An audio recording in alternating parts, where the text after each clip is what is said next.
Oh yeah, oh yeah, oh yeah,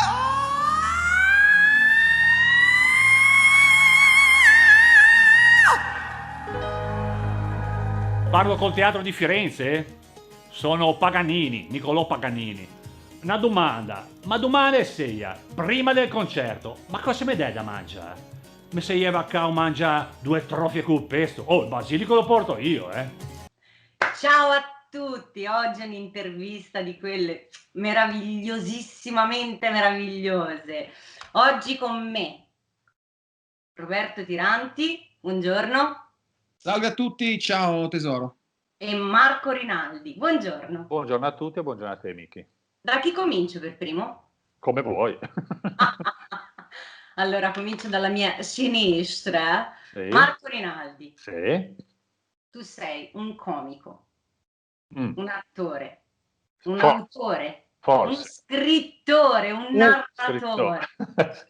Pensa sapessi fare bene almeno una di queste cose, come andrei a fare Ti abbiamo conosciuto nel duo Soggetti Smarriti. Io personalmente la prima volta vi ho visti in Toscana, a Poppi.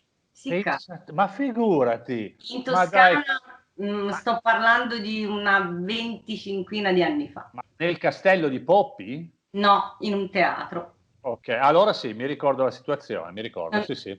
Non è vero. No, c'era anche Carlo Monni, c'era Andrea di Gigi Andrea, c'era Giancarlo Antonioni, e per i fiorentini era una libidine, insomma, mi ricordo la serata, assolutamente sì. Esattamente, vi ho conosciuti lì la prima volta, mi sono naturalmente innamorata immediatamente. Comunque, il duo dei Soggetti Smarriti insieme ad Andrea Possa, che saluto, ciao Andrea, con il quale condividi il palco da 30 anni. Una trentina, sì. E avete condiviso più o meno più di 2500 spettacoli. Sì, quella è una data, è un numero non aggiornato, ahimè, sono anche di più, vabbè, ma va bene, 1000, 2000, 3000, è importante aver divertito tante persone, la speranza è quella, dai. Allora, tu sei uno dei fondatori dello spettacolo Brucia Baracche? Sì, che più che uno spettacolo è un happening cabarettistico in cui coinvolgiamo un po' un bel gruppo di comici tra i più bravi e ai noi ultimamente si è aggregata anche una band capitanata da Aldo Descalzi e spesso a cantare in quella band c'è anche un losco figuro che abbiamo oggi qui con noi. Ti fermo. Allora, continuiamo a parlare di te. Dal 2012 ti dividi tra il cabaret e il teatro di narrazione. Sì. Hai scritto 180 racconti in 3 minuti e altre storie, bellissimo. È un Un volume che contiene 36 racconti da cui sono tratti 5 spettacoli. Sì, sono preparatissimi. Ma sì, vabbè, hai proprio letto tutto. Assolutamente. Nel 2018 è uscito il libro Stravagando, racconti di canzoni e stonature involontarie. Nel 2020 è debuttato con lo spettacolo Eroi Superbi in dialetto genovese, da cui è stato il libro omonimo. È vero, e questo può essere stata una di quelle molle che mi ha fatto reinnamorare del dialetto. Come tu sai, vivendo a Genova, dialetto genovese lo si parla, ma non tanto come in passato, e quindi reinnamorarsene vuol dire anche studiare il dialetto genovese, che ha forme verbali e grammaticali diverse, ma soprattutto ha una scrittura completamente diversa. E quindi sono stati mesi di impegno, giuro, delle notti passate a studiare. Quindi è stato un bel impegno, ma faticoso. Mi immagino. Alla mia destra Roberto Tiranti. Buongiorno, buon pomeriggio, come pare. Allora, tu sei un cantante tra i più eclettici che conosco e qui mi prostro. Di fama mondiale. Lo vogliamo dire mondiale. Mondiale. Sei anche un bassista italiano, sei anche un bassista italiano, insomma, poi vediamo. Allora, parliamo dei Labyrinth, senti, me l'ho detto bene, Labyrinth. Che donna. Fire, New Trolls, Van X, hai all'attivo 13 album, musicals, perché sei stato Ramsete, secondo nei 10 comandamenti, colonne sonore, programmi televisivi, hai doppiato il personaggio di Gary nel film di animazione Muppet della Disney e poi tantissime collaborazioni, in più sei anche un insegnante. Insomma, 2 carriere, devo dire, bellissime, che mi hanno dato tantissima soddisfazione, 2 percorsi completamente diversi che però si sono incontrati. Voglio sapere quando e come vi siete conosciuti. Ci siamo conosciuti mille anni fa, nel lontano 1993 al 2026, quindi quel locale che poi ha cambiato mille nomi, prima era Le Bijou, prima ancora 2026, poi di nuovo 2026, un locale storico di Genova che ovviamente come la maggior parte dei locali storici di Genova non c'è più, pazienza, anzi erano tutti quanti. Per cui ci siamo conosciuti lì, ho conosciuto loro due, venivano lì la sera ogni tanto a deliziarci. Siamo entrati immediatamente in sintonia, devo essere sincero, è stato un ottimo incontro. E poi negli anni di Riffo di Raffa ci siamo sempre ritrovati per un motivo o per l'altro. Quando è stato 2 anni fa abbiamo fatto degli spot insieme per l'Associazione Allergici Liguri, molto divertenti. Non abbiamo mai approfondito il discorso di una collaborazione musicale di questo tipo, ma come diceva prima Marco, abbiamo cantato spesso con loro all'interno della Baracco Band dentro al meraviglioso recipiente dei Bruciabaracche al Politeama, ma già prima ogni tanto ricordo fu invitato alla Blue Moon quando facevano gli spettacoli al Blue Moon. Quindi che dire, come dicevi tu, due percorsi assolutamente diversi in campi a volte spesso diversi, ma che hanno molto in comune, che fortunatamente finalmente dopo tanto tempo si sono allineati, perché il buon Marco mi ha detto: guarda che qua ho una roba che ho scritto tanti anni fa che secondo me è interessante, ci potremmo lavorare. E io l'ho ascoltata e nell'arco di poche ore gli avevo già dato diciamo un canovaccio eventuale di quello che poi sarebbe diventato il pezzo Ruse. Ne sono strafelice, veramente strafelice. Marco? Confermo tutto, addirittura abbiamo avuto anche l'esperienza cinematografica insieme come, come coprotagonisti di Invasion, per cui no, ci siamo sempre poi incontrati, incrociati, come avviene soprattutto quando a Genova c'era la bella abitudine di andare a fare gli spettacoli, poi si andava in un locale, si incontravano gli altri, mi viene in mente la Vaschetta a Staglieno, dove venivano fuori delle jam session con degli artisti che pronunciare i nomi adesso sono da brivido, insomma. E adesso Pronunciali. Ah, guarda, non so, vabbè, a parte i New Trolls, ma passavano veramente tutti i grandi genovesi e non, che passavano da Genova e arrivavano lì, e magari ti trovavi a fare la Garota di Ipanema con Marco Zucchetto, Nico Di Pallo, Roberto Tiranti e io che suonavo la chitarra, cioè delle cose bellissime. Purtroppo queste cose un po' si perdono. Bruciabaracche forse è tanto amato dal pubblico proprio per quello, perché vede che c'è questa congrega di facinorosi sul palco che però collaborano e non solo dal punto di vista artistico ma anche umano, perché è logico che prima, durante le prove, che poi facciamo un pomeriggio di prove, nonostante lo spettacolo duri 2 ore e mezzo, però quando sei lì ti interfacci, chiedi un consiglio, ti arriva una dritta, come si dice in genovese, un suggerimento da qualcun altro. E direi che l'arte è bella anche per quello, perché un conto è fare uno spettacolo teatrale dove provi anche la virgola, un conto è dover praticamente improvvisare continuamente con artisti del calibro come Roberto e altri, quindi figurati, la bellezza è proprio quella. E appunto con Roberto ci siamo incrociati mille volte fino a che ho tirato fuori dal cassetto questa canzone che avevo scritto 30, forse qualche anno di più, ho aggiunto delle strofe che poi ho rappato e quando l'ho mandata a Roberto l'ho mandata incisa da me con GarageBand, una cosa vomitevole che non si potrebbe mai ascoltare, però Roberto ha capito la potenzialità e ha trasformato, come dico io, un bel gatto selvatico, insomma cerco un po' di gasarmi un po', un bel gatto selvatico in una tigre del Bengala, e quindi la scoperta incredibile è che anche gli studiosi della lingua genovese, come Franco Bampi, che mi ha dato una mano per correggere alcune cose, è rimasta a bocca aperta perché non poteva mai immaginare che un pezzo scritto in dialetto genovese funzionasse con una musica hard rock. Invece la sorpresa è enorme, anzi io dico, ma lo dico apertamente, ma funziona benissimo, cioè è una cosa pazzesca, siamo sorpresi addirittura. Poi ne facciamo sentire un pezzettino perché è bellissimo. Il primo brano hard rock in dialetto genovese, testi e musica tuoi, che per te comunque è un ritorno alle origini, Marco, perché tu sei un grandissimo appassionato di musica. E Sì. invece l'arrangiamento, l'esecuzione, eccetera, sono di Roberto. L'idea è partita da te, Marco, a questo punto mi pare di aver capito. Sì, ma non è così Sì. importante, sai, quando ce l'hanno già chiesto, ma da chi è partita l'idea? Ma secondo me quando c'è una collaborazione così, un'amicizia, secondo me è poco importante chi ha scritto, chi ha arrangiato, chi ha cantato, perché è un prodotto unico, è come due pasticceri che si mettono a fare la torta, non importa chi ha portato la farina e chi ha portato lo zucchero, è un impasto che si fa insieme e credo che il connubio sia stato veramente bellissimo, tant'è che, vabbè, non ti dico altro perché sennò poi l'intervista finisce qua.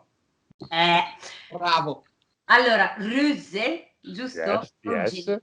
yes. Ruggine. Descrive il disagio e la rabbia di chi vive camminando contro vento in una città come Genova. Bellissima, ma non per tutti. Sì. Che? Perché Genova viene descritta sempre in modo romantico. Poi le canzoni genovesi si dividono in due rami, no? Quelle della nostalgia, ma se che penso, Picunda che Cianin, con quelle invece da osteria, da Trilli Trilli o Lidin Lidena. Solamente forse Fabrizio De André si è lanciato in un percorso diverso. E descrivere Genova la puoi descrivere sempre con la nostalgia, con la bellezza, perché poi Genova è una città meravigliosa, bella anche proprio per la sua conformazione. Ma chi vive a Genova non vive solo di bellezza. Io sono nato e cresciuto in un quartiere popolare, quindi sulle alture di Genova, in Noregina, e l'inverno di un ragazzo in un quartiere proletario a Genova non era l'inverno a Miami Beach, era il freddo, era il vento, era questa crisi del porto che da quando sono nato che c'è crisi e c'è sempre crisi, è la crisi della siderurgia, degli scioperi e le brigate rosse quando ero ragazzo, cioè vivere a Genova ancora oggi, durante l'inverno, per un ragazzo che vive nella periferia in un quartiere popolare, non è vivere col cuore nelle rose. E mi sembrava giusto mettere in prosa, in parole, anche questa sensazione che vivi in una città meravigliosa col mare che ti dona una sensibilità maggiore, però cavolo, però se sei una persona normale o che vive in un quartiere disagiato addirittura, tutta questa bellezza poi non la vedi ed è giusto anche urlarla ai 420, dai. Roby. Ah sì, Genova è quel posto meraviglioso. Io vivo a Righi, quindi se Marco è nato e cresciuto in Noregina, io adesso da circa 20 anni vivo pochi metri sopra. E ti devo dire la verità, io mi godo la mia città dalle finestre, la vedo e la trovo incantevole, però rilevo esattamente ciò che rileva Marco. Questa è anche un po' la città del Maniman, quindi cioè... spiega bene per chi magari guarda l'intervista e non è ligure. Te lo spiega anche meglio Marco, l'etimologia del Maniman, che poi si figuria magari, no? Mm-hmm. Marco, cioè, è sempre un po' quello.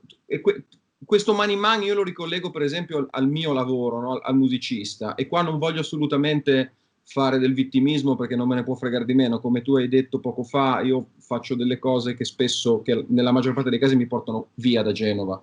Quindi a me un po' dispiace che da questo punto di vista a volte Genova si sia dimostrata con me, ma non solo con me, con altri musicisti, un po' matrigna più che madre.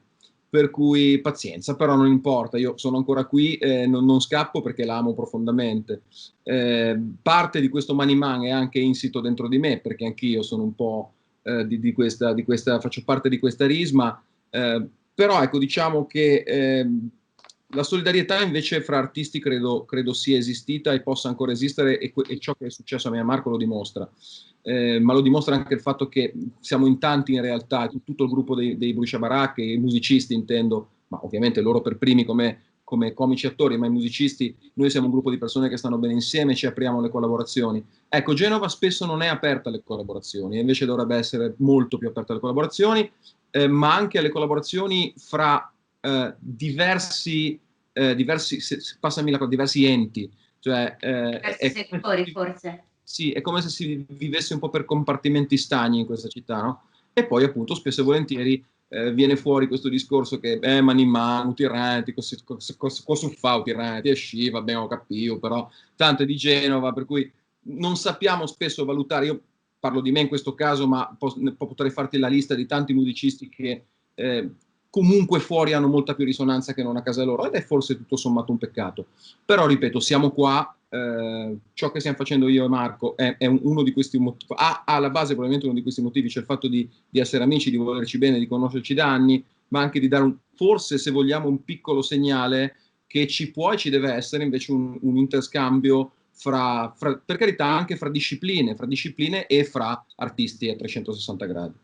Beh, sicuramente il messaggio che lancerete, che avete lanciato con questo brano, ma non solo con questo brano, anche con la collaborazione nei Brucia Baracca, è sicuramente positivo e ha una bella risonanza, insomma, ragazzi. Beh, però sai, Genova comunque adesso sposo in pieno ciò che ha detto Roberto, anzi ci sono delle situazioni che sono imbarazzanti, cioè artisti che sono idolatrati fuori e qui a malapena riconosciuti, ma fa parte un po' della ritrosia del carattere del genovese. Però qui ti correggo, Nemo Profeta in Patria è sempre esistito. Sì, è vero, sì. Esatto, se ci trasferiamo da qualsiasi parte, credo, a parte dei nomi, insomma, tipo, vabbè, non li voglio fare, però è una cosa che è abbastanza normale questa. Sì, è vero. Sicuramente magari in una città come Genova o in Liguria, ma principalmente a Genova, diventa un pochino più difficoltoso, però il messaggio quando parte poi ha una risonanza maggiore, perché arriva in maniera maggiore, proprio perché arriva da una terra leggermente più difficoltosa. Sì, è vero, bravissima. E in più c'è un altro vantaggio che bisogna sottolineare, che il pubblico genovese è molto esigente e difficile, però una volta che si affeziona difficilmente ti lascia. E questa è una cosa positiva. Fai una grande fatica a farlo affezionare, ma anche perché non abbiamo grandi media locali. Cioè, quando sono stato spesso a lavorare in Meridione, per esempio, le TV locali da quelle parti funzionano come le TV nazionali. Qui se appari su una TV locale sei uno sfigato praticamente, no?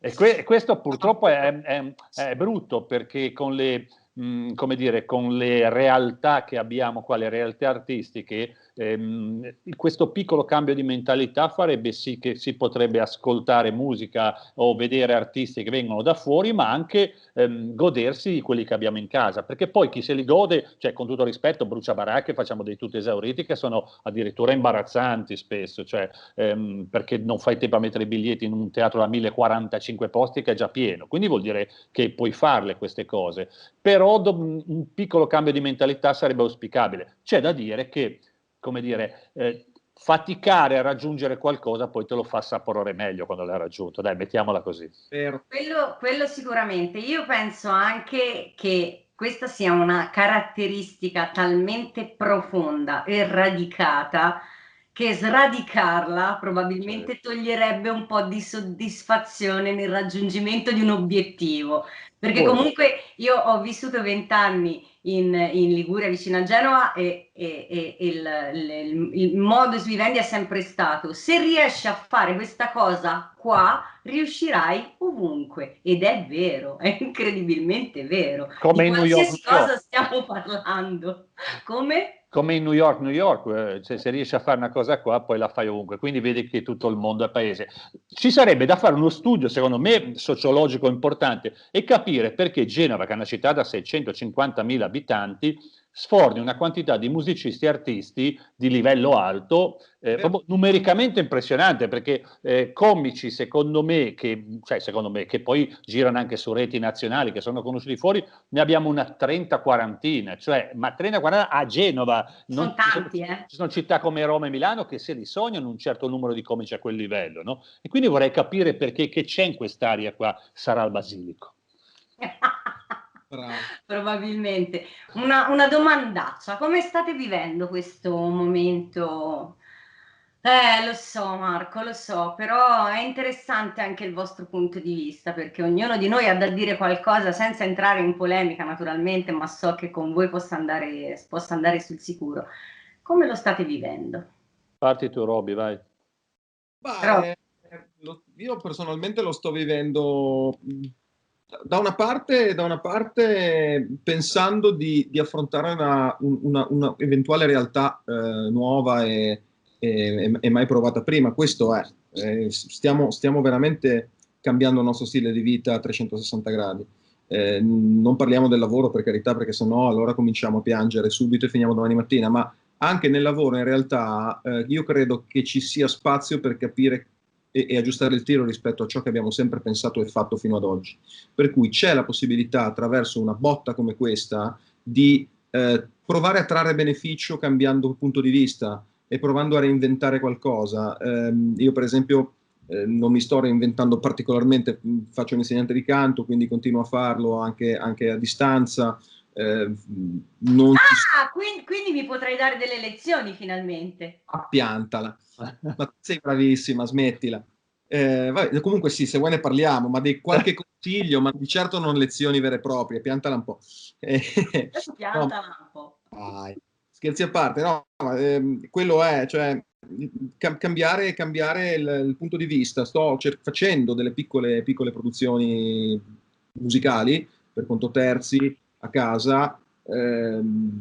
E sì, potrebbe avvenire qualcosa di buono dallo streaming, ma stiamo vedendo che lo streaming per quanto riguarda la musica dal vivo non sta funzionando esattamente come avremmo voluto per mille ragioni. Intanto il primo motivo è la rete dove qualunque cosa è gratuita e la trovi gratuita in 5 minuti, anzi nel secondo stesso in cui esce il prodotto, il disco, il video, il DVD è già fruibile, è già tra virgolette rubabile, ok? Lo streaming cosa fa? Fa in modo che una persona da casa si connetta spendendo una cifra X come fosse un biglietto, benissimo, in molti non sono neanche d'accordo su questo. E le piattaforme di streaming, cioè, parlo di fruitore, e molte piattaforme di streaming oggi, per questo motivo, cioè per il motivo che l'unico veicolo possibile al momento è questo, hanno alzato esponenzialmente i prezzi. Quindi è tutto abbastanza particolare. Però, ti ripeto, io non sono completamente sfiduciato poi per mia natura non sono pessimista, cerco sempre di essere pessimista, ottimista, ma il problema è che secondo me dovremmo davvero cercare di evitare di guardare al peggio, ma pensare di provare a trarre un po' di buono da tutto ciò che ci sta accadendo, che è banale, ma credo che sia così. No, sono d'accordo. Marco? Sì, concordo, anche perché lo streaming è un sistema, è un surrogato purtroppo, non può essere minimamente sostitutivo. Immagina, già la musica, la dinamica che hai in un concerto, il suono che ti arriva addosso a casa, puoi avere l'impianto che vuoi, non è la stessa cosa. Dal punto di vista teatrale, comico, non ne parliamo, cioè, non c'è il contatto, quindi è un semidisastro. Può essere un surrogato.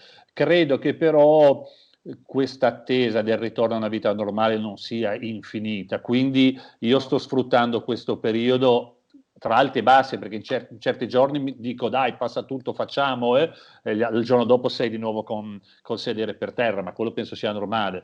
Io, come dico, sto prendendo la rincorsa, sto scrivendo tanto, sto preparando robe, e tutto ciò che è stato messo su è stato rimandato di nuovo, spero che da un momento all'altro si possa partire. È frustrante il fatto che qualsiasi cosa tu metti su, va bene, io per esempio avevo un progetto molto carino nei musei, insieme ad altri 2 attori, col pubblico itinerante diviso in piccoli gruppi, dovevamo partire adesso a dicembre e non si parte di nuovo, cioè è frustrante mettere su delle cose e poi rimandi, poi lo rimetti su e la rimandi, quello effettivamente ti toglie la voglia di fare. Però poi dalla mattina dopo, se sei un creativo, riparti con un'idea nuova e vai avanti, insomma, la situazione è quella. Ragazzacci, tornerete di nuovo a collaborare insieme? Dopo Brügge? Che ho detto? No, diciamolo francamente, cioè abbiamo aperto una strada che ha dato soddisfazione e piace molto a entrambi. E quindi è logico che la cosa proseguirà anche a breve. La cosa bella secondo me è che né io né Roberto sappiamo dove andremo a parare con questa cosa, perché il bello è fare cose belle, perché modestia a parte, te ne accorgi subito quando un prodotto è una bella cosa da dire oppure ti accontenti. Questa con Ruse abbiamo fatto una bella cosa, e lo dico senza timore di apparire un megalomane.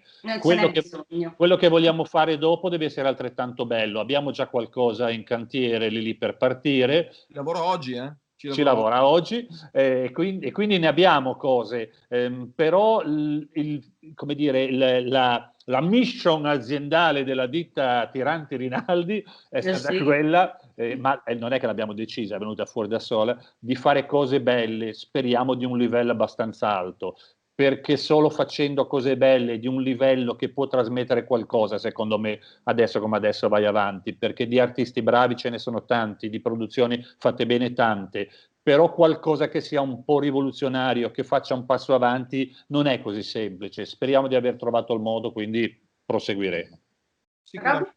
Sicuramente, senza ombra di dubbio, confermo ogni singola sillaba di Marco, quello sarà. E appunto lo scopo è proprio quello, cioè intanto fare cose se veramente riteniamo giusto farle, se veramente riteniamo siano all'altezza di quanto fatto precedentemente, quindi l'eventuale prossimo brano potrà tranquillamente essere completamente diverso da Ruse, ma deve avere per me e per lui dei requisiti tali da poter dire sì, ci crediamo, rifacciamo il video, rifacciamo la canzone, rifacciamo arrangiamenti, e così andrà avanti la situazione senza grossi intoppi, in maniera molto fisiologica e naturale.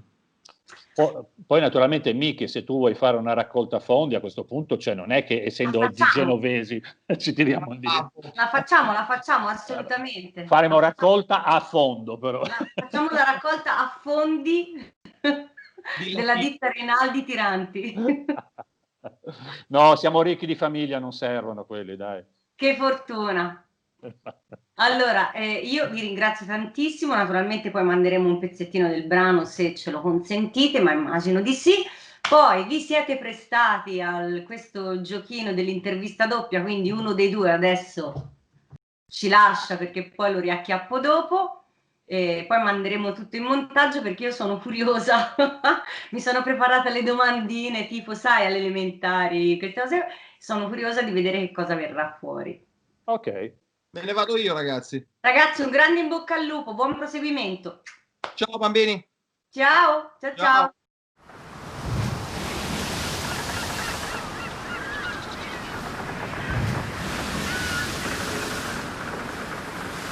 Ni altri che non chiamo mai su un sciumuro e la vita che dà solo da justemar. Il resto qui assettò a bocca all'essera e a ride come creve non peut la valomba.